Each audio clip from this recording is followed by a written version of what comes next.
Hello, this is Edwin Dearborn, another edition of Growth Driven. And today we're going to talk about the top 10 business trends that you might want to be aware of and take advantage of in 2021.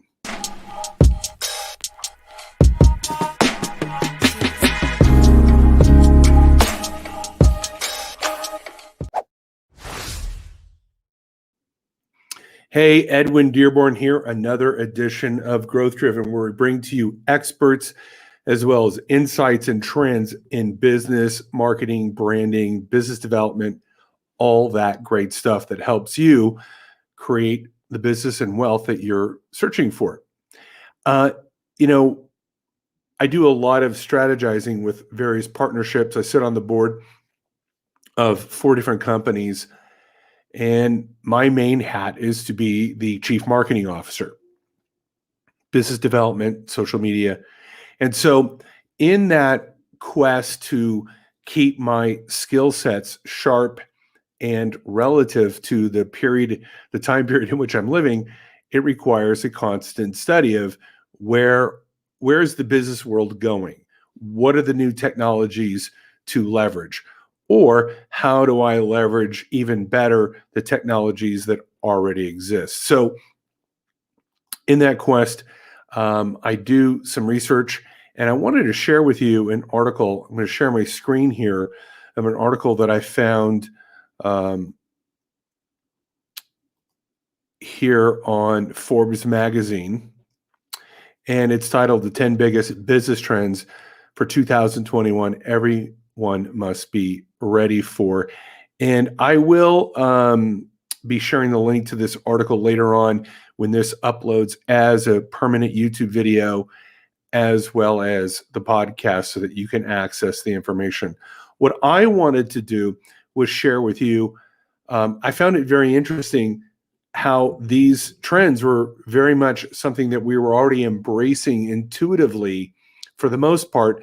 But as I went over the article, how I could better focus and optimize my activities and my strategies around these 10 points. So let me just go over with you what these 10 points are. Number one is work from home. Right now, I am broadcasting Growth Driven as a YouTube video, as a podcast from my home office. I do 95% of my work from home, have done so for a number of years. So when COVID hit, I was already in a position to thrive in that regard. Unfortunately, a lot of people did not have that as a business model, but more and more people are seeing that this is a business model that will have to be embraced. Even big corporations are operating teams from home. So this may be a trend in future efforts of how do you adopt your team yourself to work from home. Number two, data as an asset. For small business, the way we leverage data is, do we have their email and do we have their IP address? Can we retarget them? Can we reach out to them through the data that we have? So we're always collecting their data. Again, whether it's their contact information through email, we're gathering data through insights, through SEO tools, Facebook insight tools to contact the right audiences. Are we gathering their IP address, putting a pixel on our website, grabbing their data so that we can retarget them on other channels? And this is just a small aspect of data. The bigger the company gets, the more sophisticated you are. But even for a small business, data is so key to be able to reach the right people at the right time and sending your right messages to the right people at the right time. Data is an important aspect in business. Number three, business model innovation.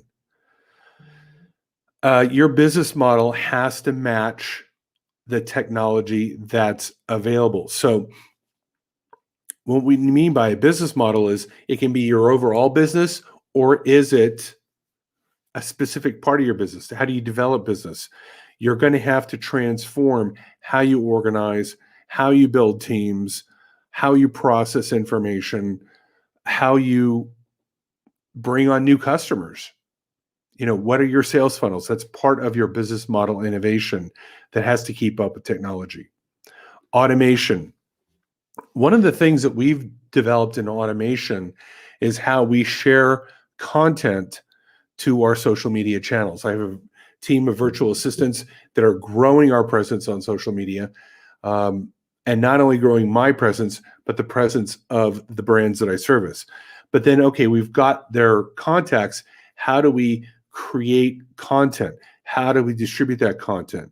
You hear me on a podcast or on a YouTube video right now. This will be repurposed into other forms of content, which will then be distributed through automations, through CRMs, through social media apps that post this content on a routine basis through automation. That's just our level of automation, but there's other ways that you can use automation to grow your business and opportunities. Next one is decentralized finance. This talks about blockchain technology and crowdfunding, but technology now is able for you to reach out to people and really start getting interest in others investing in your company. I don't do too much decentralized finance myself, but this is something that I will be looking towards in adopting within our business models in the future. Next one is virtual interfaces. Boy, has this grown for me in a big way. Number one, from Growth Driven. Here's my virtual interface. We've been doing way many more Zoom calls with our teams. And even some of the older people that didn't do well with Zoom calls are now seeing the viability of it. They see that we can do sales presentations to people on Zoom calls. We don't have to fly out to do conferences. Now, when all this COVID stuff is over and we're able to congregate in large groups, believe me, I'm going to want to be involved in that. I see huge opportunities in the future for that. People love to congregate. We're just social beasts. We love being together. So I think there's definitely going to be a play on that. But I think virtual interfaces have really seen the power of how they could be leveraged. And I don't know if you're using that, but we've definitely grown in that regard.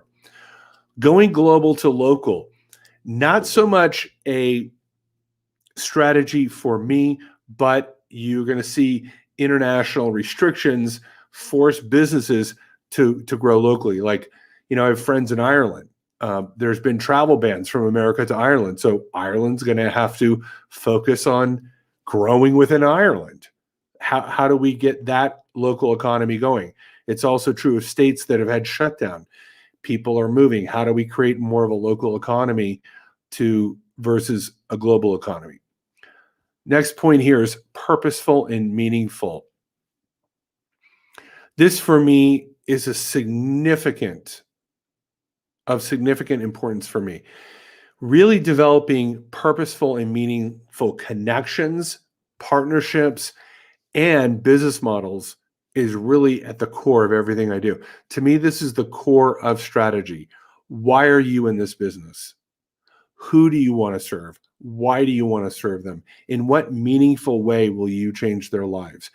I believe to the degree that you can bring in genuine purposefulness and meaningfulness into a business, it will be a distinctive brand quality, but moreover, it will be an extremely fulfilling experience and make your life happier. Next point here is sustainability. This is another huge portion of our strategy for myself and for our partners. I'm not just looking at getting more customers, quote unquote. I'm looking at getting customers that will be long-term partners with us. I don't want just immediate money. I want residual income. I want sustainable income. The world has seen a lot of ups and downs lately. Sustainability must be built into your business models. It must be a part of your strategy. I think this is a very, very important point. And the last point here is social engagement. Because people have been driven apart through social distancing, because of quarantine, people spent more time on social media. And I really saw, even from brands that were like, social media, before the pandemic, I worked with a few people that were like, social media, it's cute, it's fun, but it's really not crucial for our growth. All of a sudden, these people are coming back going, okay, we need to get serious about our content. What do we do with our content? How do we get content that people really want to see? We don't want boring content. We don't want forgotten content. How do we make our brand relative? And this is a crucial strategy for us in creating engaging content that people consume. It gets them thinking, or it entertains them. And as a result, it builds a brand that people remember. It creates a brand that you become the go-to expert for. I just wanted to share these points with you because I felt that these 10 business trends, to a greater or lesser degree, are being built into what I am doing. And I wanted to share with you because I think that you may want to review your own business or future opportunities and go, how can we build these 10 points in? If Forbes magazine, a business leader globally is saying that these are the 10 trends, even if they're off a little bit, the point is that these are all key points for all of us to look at, think about, re-strategize, and of course, ultimately execute and deploy so that we get the growth in our business, in our lives, and our fulfillment that we are looking for. This has been another edition of Growth Driven. Hope you found value from this podcast. Please like it, please share it with your friends, and we will see you soon again shortly.